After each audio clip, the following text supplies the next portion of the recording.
سب سے پہلے یہی سوال ہے کہ آخر دجال ہے کیا؟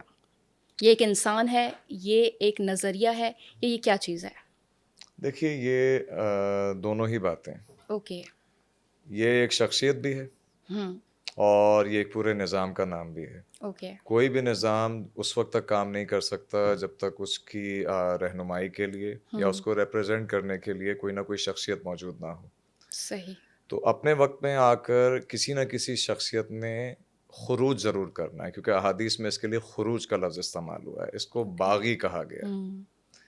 اور جہاں تک نظام کا تعلق ہے تو اس نظام کے لیے کم سے کم بھی اگر دیکھا جائے، کم سے کم اگر اسٹیمیٹ آپ لگا لیں تو پچھلے تقریباً 700 سے 800 سال سے تو باقاعدہ سوسائٹیز بنا کے، انڈر گراؤنڈ سوسائٹیز بنا کر اور تنظیمیں بنا کر باقاعدہ ایک کوشش کی جا رہی ہے.